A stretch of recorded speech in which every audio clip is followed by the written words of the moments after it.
Welcome back, everybody, to another episode of Command Center, where we like to put our favorite commander, maybe even yours, front and center.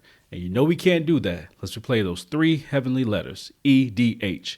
What does it stand for today, Hadou-Ken? You guys know what it stands for by now. I'm sick of going over this. It stands for essentially drawing history.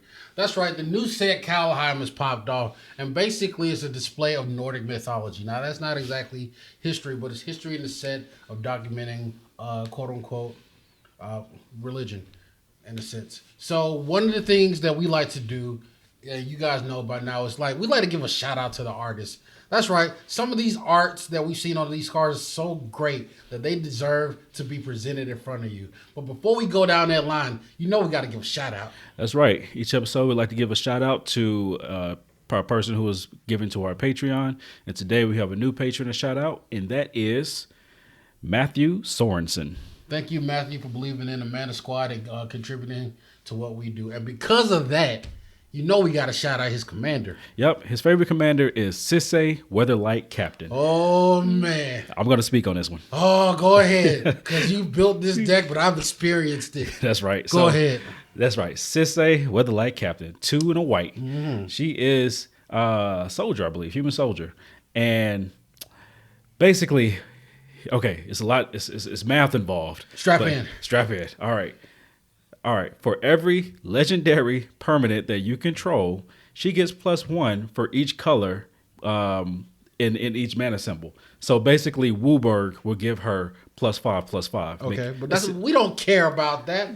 That's not why we play her. It's kind of important. Okay. Because she also has an activated ability where you pay Wooburg, and you can go snatch any legendary permanent from your library, from your deck, and put it into play as long as the CMC is less than her power. So, Ced, let me bounce a couple things off you. Gaia's Cradle is a what?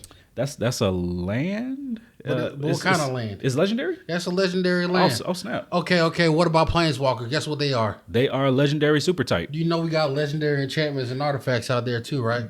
We also have legendary sorceries, but that doesn't matter right here. But you see how we tetherball it right now. Yeah. You see what we getting into. We see how dirty and filthy you are, Matt. Matt did give us a note. He likes to play Captain Sisse Weatherlight Captain. Am I getting that right? Yep, Sisse Weatherlight Captain. Super Friends. Oh man, you one of those heathens. You one of those degenerates. You know what? I like the way you tetherball. But again, thanks, Matt, and we appreciate what you've done. That's right. But going back into today's segment, the art. Ooh. You know what? You know we're not pure artisans out there and critics. We're regular Joes. Speak for yourself. We eat hamburgers over the sink just to keep using the plate. But we can appreciate some fine artists, some fine drawings. And right now we're gonna give you the list of our top favorite arts out there from the Kaldheim set. I'll go first. I'll start us off. Okay, go for it. So first one I want to talk about is Crush the Weak. Never heard of it. Okay, so this is a sorcery for 2 and red. Basically, we don't really have to get into what the card does, but I just want to talk about that art.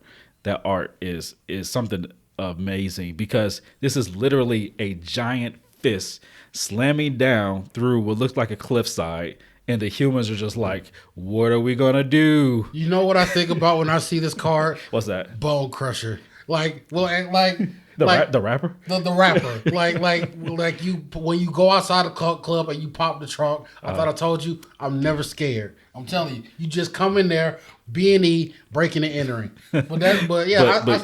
I see why that card is on your list. Yeah, I mean, and then it's not just a regular fist slamming through. They got some color runes going on the arm and whatnot. And the only thing that makes me mad about this is that you see this giant fist coming through. Mm-hmm. And I know that giant fist is attached to a 4/3 giant. Yeah, that's kind of discerning right there.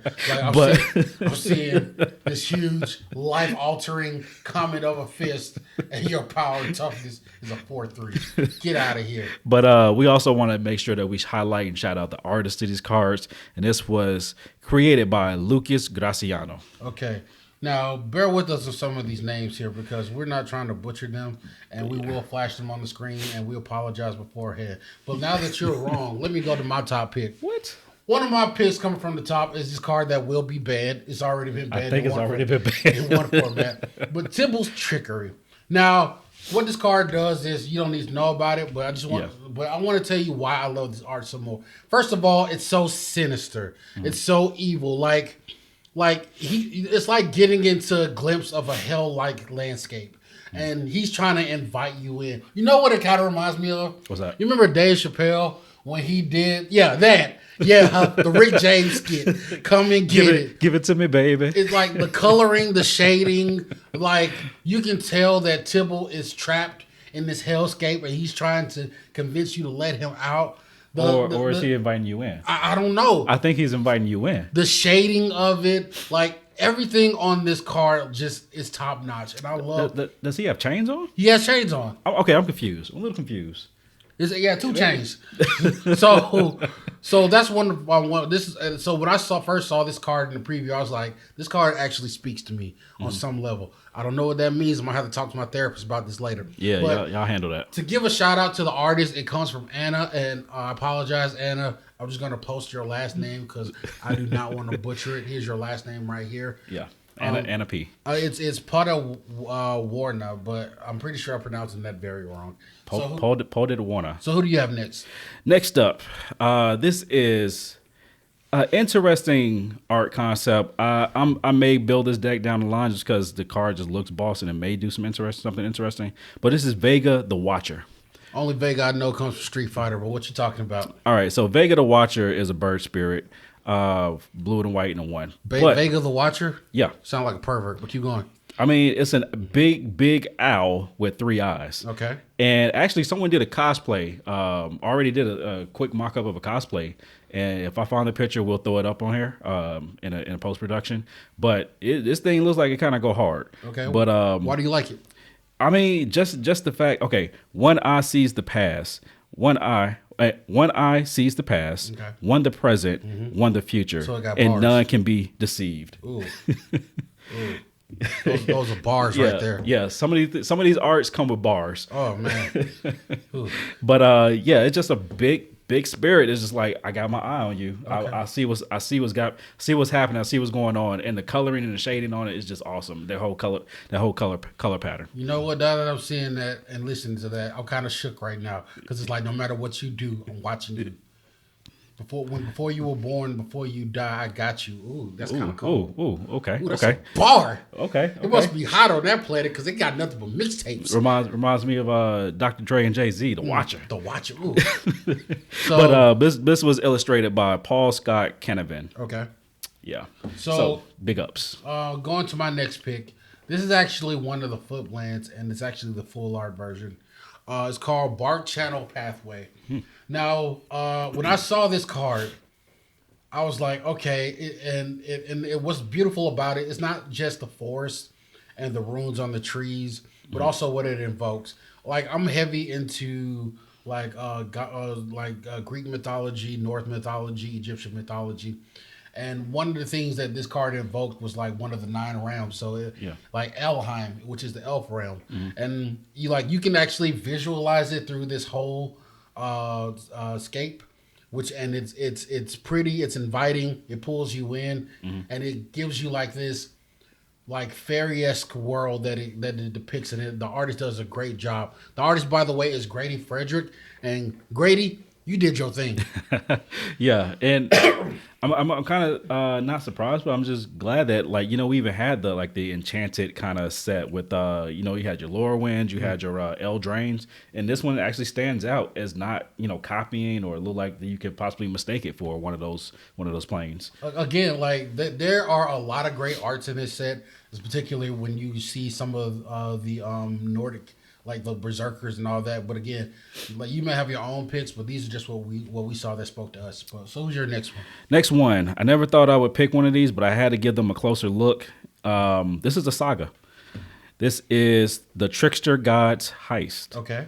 And you have to actually look at the detail. And that's what I actually appreciate about a lot of these sagas, because the way the cards are designed, like the text is on one side, the art is on one side. So you kind of have less art than regular cards. But the thing is, the art is so intricate. I almost chose one of the sagas from my list because of the detail in it. But, it lost. It was an honorable mention. But what is it about this card that speaks to you? So I don't know if you do this for all the sagas, but if you look from the very top to the bottom, it's telling a story. Um, it basically it's basically a character going up to another character who has a sword in his hand. In the second picture, that character who originally has a sword has a knife in his back, and the first character has the big great sword.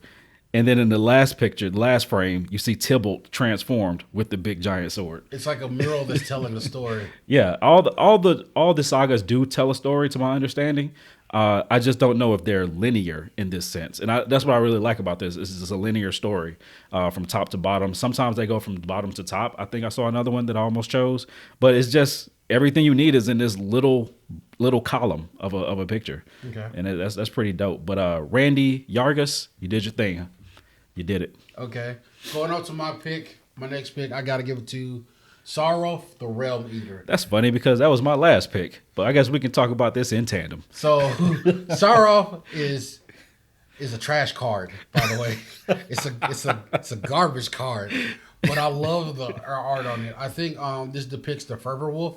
Yeah. When he's off his chains, and it's beautiful because you have the contradiction of the sky, which has this aurora borealis feel to it, and you see that he's and you see his arms and legs and how they have the detailed coloring as they wrap around his arms and legs, and then like he's fresh off the leash and he's like skulking through the woods, like I'm coming for you, Odin. I'm ready for that showdown. Yeah, and I would actually say he's not fresh off the leash because if you look at his back, what do you see? Or the front? No, you see the arrows and stuff that's embedded in his back, which means he's seen some action, and he clearly came through the other side intact. Yeah. But like the way that he's just moving, like he's on the hunt, and the eye, the ferocity of this image is what stands out to me. Yeah, and who's the artist? Go ahead and shout him out. Chris Ron. All right, so since you did, the original art for Saraf, I'm gonna go ahead and talk about the alternate art. Okay. And honestly, I felt this was a little unfair because all the alternate arts are busting.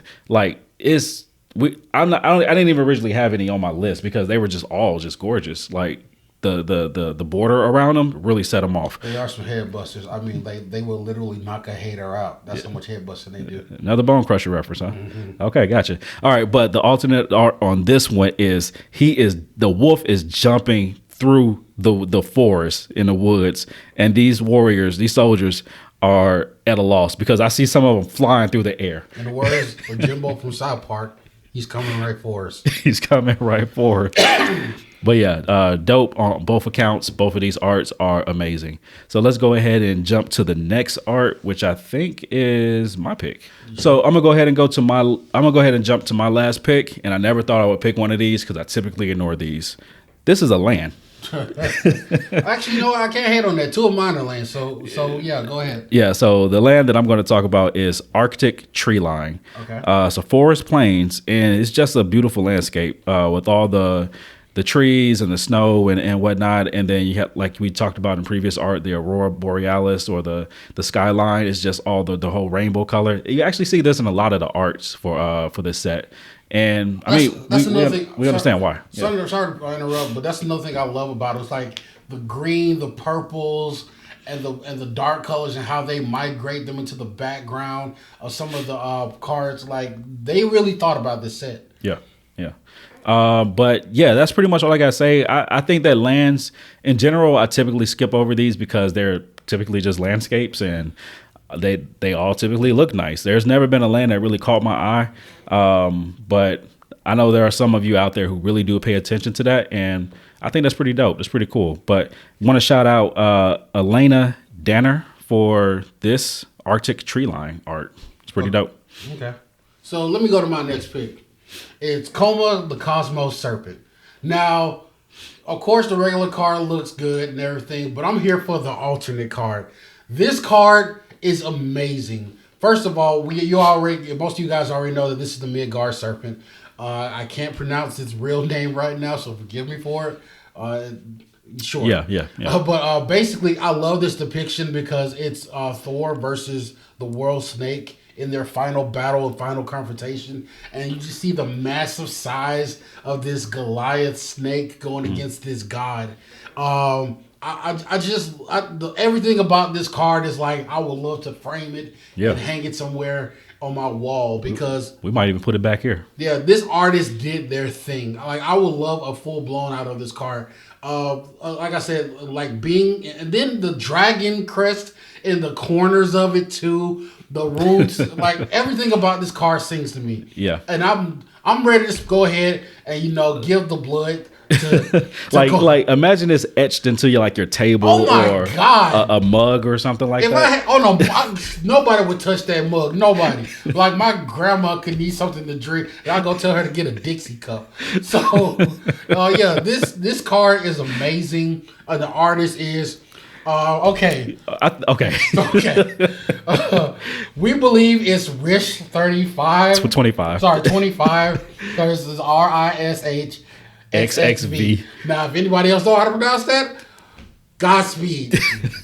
You're welcome to tell us in the chat and do the enunciation for it. Yeah, because we know we wrong. Yeah, but go ahead and drop the one last jewel on them. But last and definitely not least, one of my favorite cards from the set. When I saw this spoiled, I was like, I need 3 pairs. You wouldn't stop. You wouldn't stop talking about it. I was like, oh my god! I think I drooled a little bit too.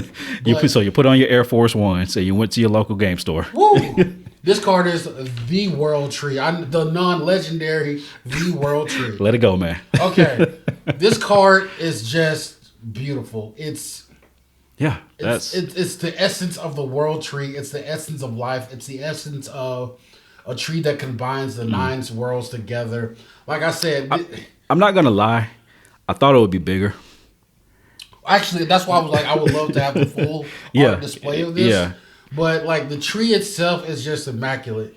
I know, like, forget what it does. Forget that it's busted. Just the art in itself, how they balance the lights and the shadows, and how they have that, like I said, the purples, the blues, and and what it invoked, this whole mystic concept. Yeah, it's a beautiful card. The artist is Anastasia, and I'm sorry, I'm not going to try to butcher your last name. We're going to post it up here. But again, another example of great artists doing what they love and what they were born to do. And based on the spelling of that last name, I'm going to say that your first name is pronounced Anastasia.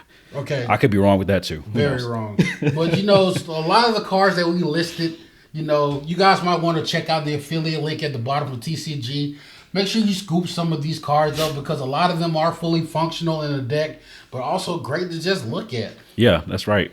And if you also want to pick up one of those infamous "If I Had One More Mana" t-shirts, go ahead and visit our Teespring. The link is in the description below under shop here. Go ahead and help out yourself, help out a loved one. And you there's never a game where you don't say, "If I had one more mana." I'm telling you, it happens all the time. All the time. All day. If you don't say it, you're not playing Magic, or your mana base is very expensive. I'm just saying, you got 99 lands and 1 commander. So, of course, at the bottom, put in some of your favorite arts from the set. Like I said, there's plenty to choose from. Plenty to choose from. And of course, keep following. This is going to be a reoccurring segment because we don't believe the artists get enough shout out for what they do. I mean, this is hard. Yeah. There's 100 plus to almost 200 cards in each set, and they all have, and most of the time they have unique art, and they have altars too. That's right. And I'm glad that they're bringing on more artists to finally get more spotlight and shine. And I would also going to take this time to shout out the Blackest Magic Secret Layer. Bravo. We're not going to do an episode on that, so we're just going to shout out the artists and the art on that. The whole project, the whole concept is dope. Go ahead and pick you up one of those Secret Layers, Blackest Magic. That it's trust me, it's already in my car as we speak. Why is it in your car? Get out the car. It's cold outside. I'm telling you right now. Thank you guys for joining us for this episode. Like and subscribe. But until next time.